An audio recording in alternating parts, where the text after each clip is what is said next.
Germany is reconsidering its purchase of F-35 jets amid fears that the U.S. might implement remote disabling capabilities known as kill switches. These concerns are reshaping Germany's defense strategy, as the F-35 was perceived as a cornerstone of its military capability. The recent actions by Portugal and Canada highlight a growing hesitation towards American defense systems, raising critical questions about the future of transatlantic defense collaboration. The apprehension surrounding the so-called kill switch feature, particularly in Germany, has intensified scrutiny of U.S.-Europe relations under the Trump administration, prompting Berlin to reconsider its defense procurement strategy. The potential cancellation of the $8.4 billion F-35 deal raises significant implications for Germany's military posture and the transatlantic alliance. The critical question remains whether other EU nations will align with Germany's decision regarding the F-35s. Portugal and Canada have initiated steps to reassess their F-35 commitments in light of current U.S. policies. Recently, Portugal announced a suspension of its F-35 procurement plans. Canada's Defense Minister Bill Blair has indicated a potential withdrawal from a $19 billion procurement agreement for F-35 Lightning II fighter jets, citing concerns related to U.S. policy under President Donald Trump. Concurrently, the German government is contemplating a similar cancellation of its F-35 acquisition. The trend among European nations and Canada reflects a growing skepticism towards the U.S.-manufactured F-35. Germany's recent stance, following actions by Canada and Portugal, signals a significant shift in defense procurement strategies amidst deteriorating U.S.-EU relations.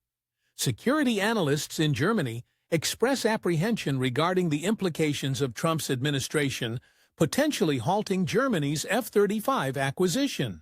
Germany's decision to acquire 35 F-35 fighter jets was announced at the end of 2022, with a total investment of $8.4 billion. The first unit is scheduled for delivery in 2026 to the German Bundeswehr, with subsequent aircraft designated for the Luftwaffe arriving in 2027.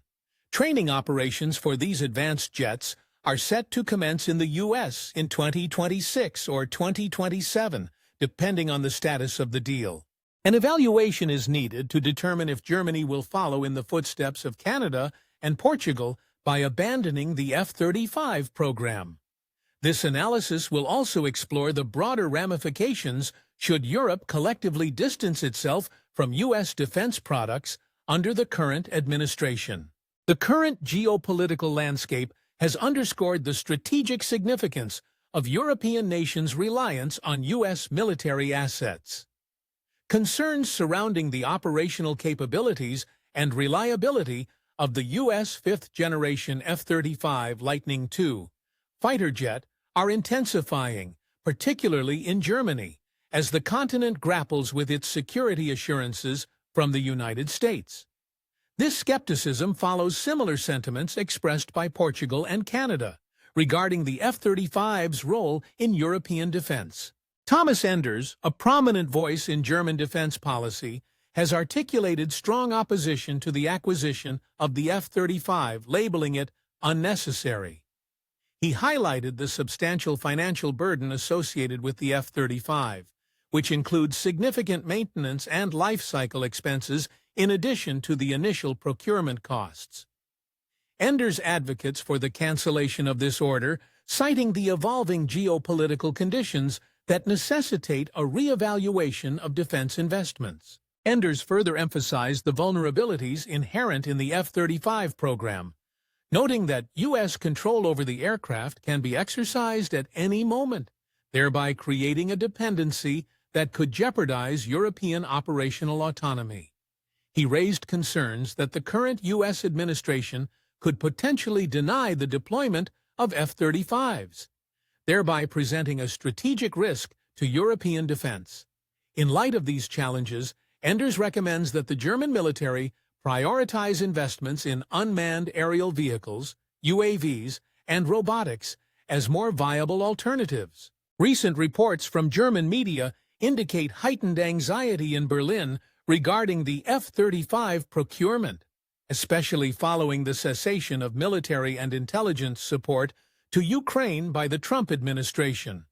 The F-35s are intended to supplement the German Air Force's fleet of Panavia Tornado attack aircraft, particularly in the context of maintaining NATO's air-launched nuclear capabilities, a role not fulfilled by the Luftwaffe's Eurofighters. In addition to the F-35 program, Germany is also advancing its military modernization through the acquisition of 60 Boeing CH-47F Chinook transport helicopters and 8 P-8A Poseidon maritime patrol aircraft from the United States.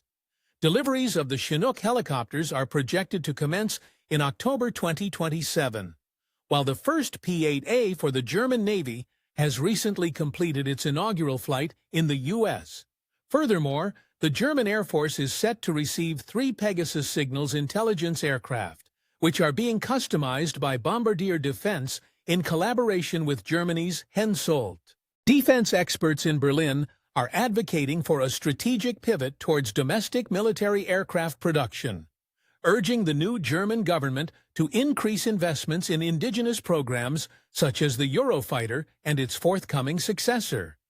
The General Business Council at Airbus Defence and Space has actively lobbied for the continued support and procurement of the Eurofighter program, emphasizing the need for follow-on orders to sustain its operational relevance. In this decade, Germany has committed to enhancing its air power, signing contracts for 38 additional Eurofighter Typhoon jets through Project Quadriga.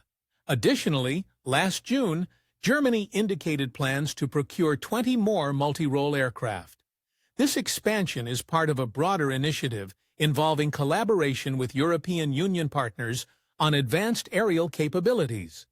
Germany, alongside France and Spain, is progressing on the Future Combat Air System, FCAS, while Italy and the United Kingdom are collaborating with Japan on the Global Combat Air Program, GCAP. These initiatives are aimed at developing 6th-generation fighter aircraft and their supporting systems, slated for operational deployment by 2040 and 2035, respectively. Should these projects succeed and Germany identify a suitable alternative to the F-35 fighter jet, there could be significant implications for the military cooperation between Washington and Berlin regarding air capabilities. Chancellor Friedrich Merz has shown strong support for this direction, which aligns with his vision of achieving greater military autonomy from the United States. This shift appears to be a reaction to various recent actions and statements from the Trump administration that have unsettled the German political landscape. The German leadership has expressed discontent with recent remarks from the Trump administration, particularly Vice President J.D. Vance's comments at the Munich Security Conference, which criticized European nations for purportedly undermining free expression. Such statements have prompted significant backlash from German officials.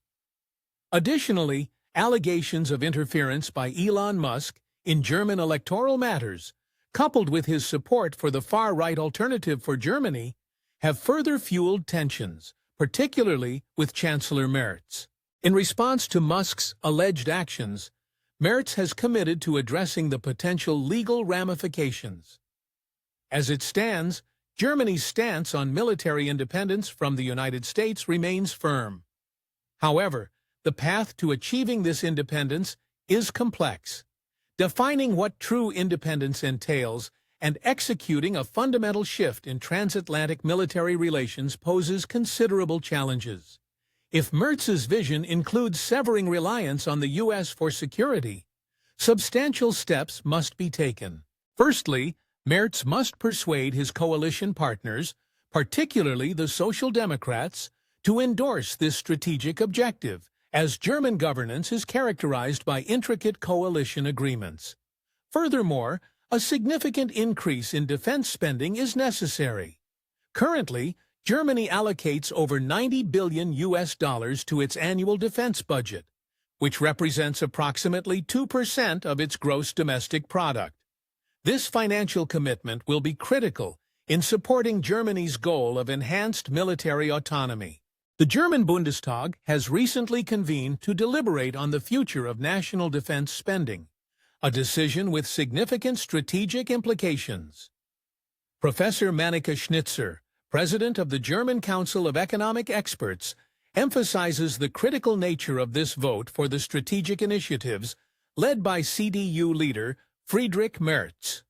A recent analysis from the Bruegel Economic Institute indicates that Germany would require an additional 104 billion USD annually to establish a viable defense posture in Europe, independent of U.S. support.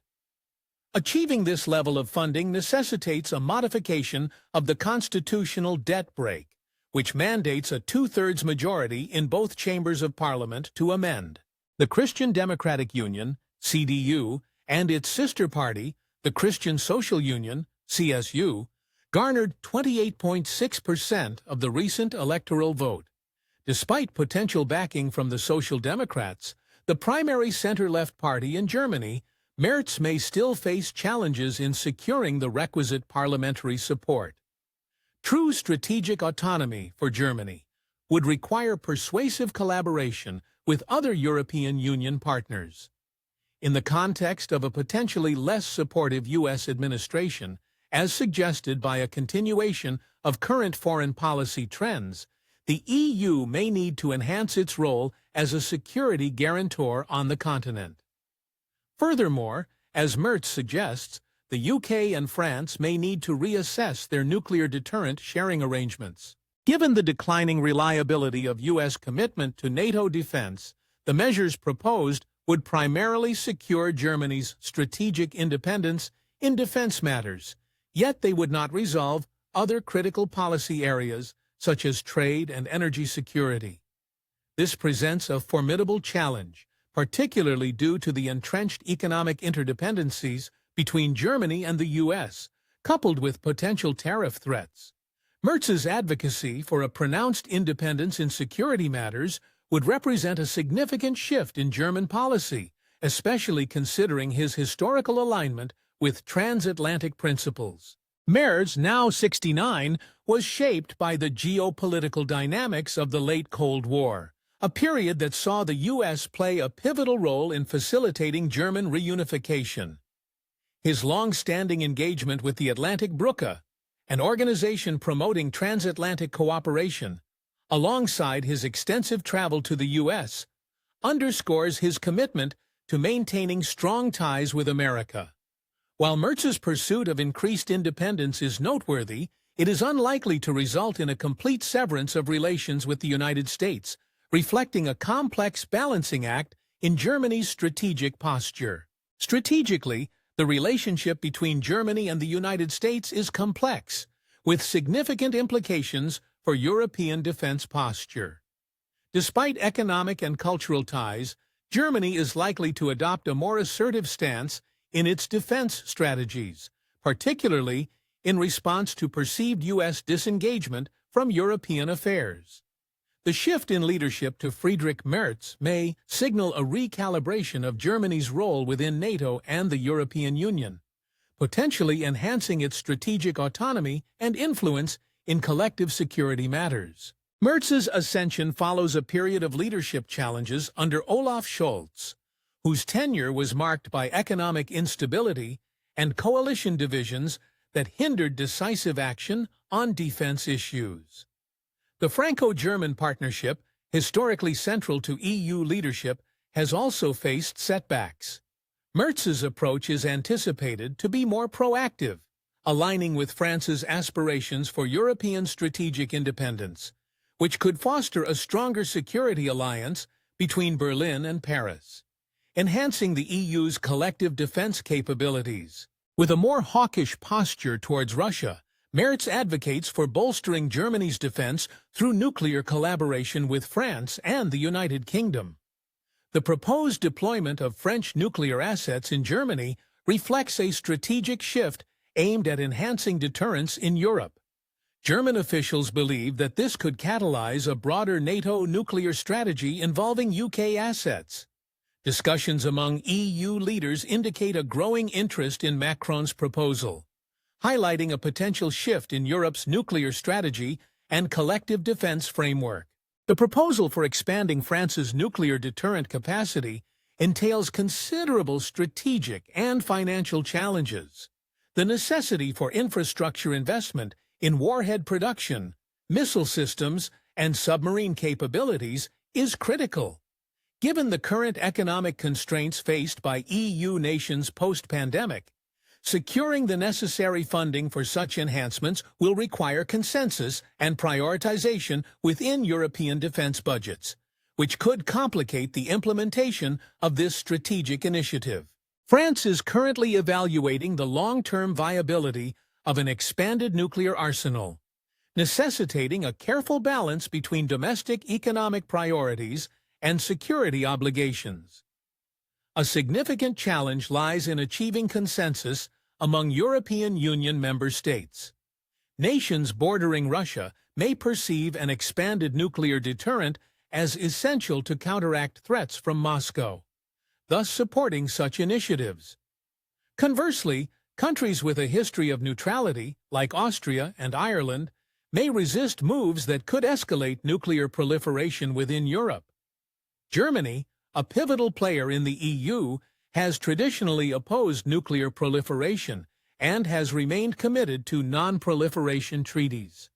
However, as Germany seeks greater autonomy from the United States, particularly concerning arms production, this historical stance may be reconsidered in light of current geopolitical pressures. The Berlin government is now positioned to develop military partnerships with France, the United Kingdom, and other European nations, similar to its existing relations with the United States. An important question arises regarding Germany's efforts to establish military self-sufficiency domestically. Recently, prominent German corporations have begun exploring opportunities in the defense sector.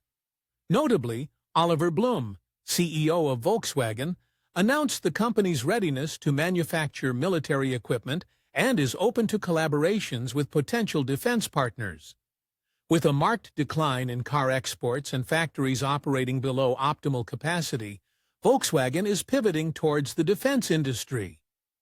The German defense sector is experiencing a growth surge, bolstered by funding opportunities under the European Union Rearm Europe plan, which has enabled this strategic policy shift. Volkswagen, as a major industrial entity, generating over €320 billion in annual revenue and employing more than 660,000 personnel across 130 production sites globally, is well positioned for this transition. While Volkswagen has engaged in the defense sector, its current military output remains minimal compared to its civilian product lines. The company is part of the Traton Group, which owns MAN, a well-established manufacturer with a joint venture with Rheinmetall known as Rheinmetall M&M military vehicles. This partnership produces the HX series military trucks for the German armed forces. The decline in automobile demand has prompted Rheinmetall to diversify its operations, converting 2 of its auto parts factories into arms and ammunition production facilities. The downturn in the automotive sector within the European Union is stark, with new car sales plummeting from 15.1 million to 10.6 million over the past 5 years.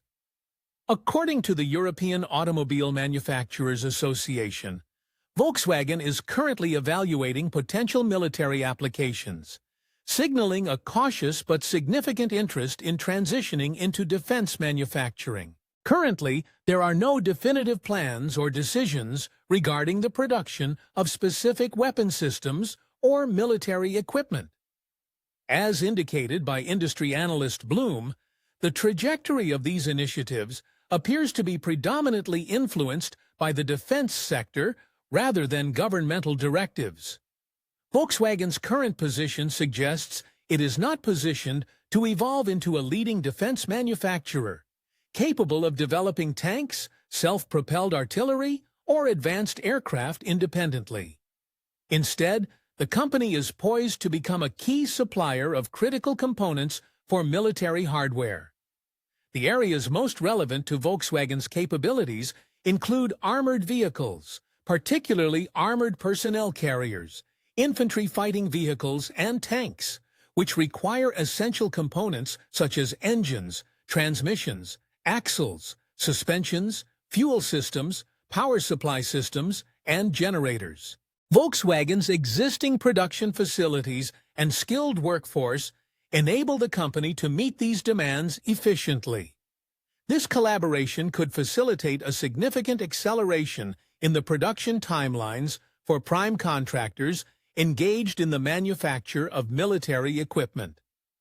However, this potential increase is contingent upon the availability of adequate financial resources to support expanded orders, as well as the readiness of established defense companies to share their technological expertise with Volkswagen.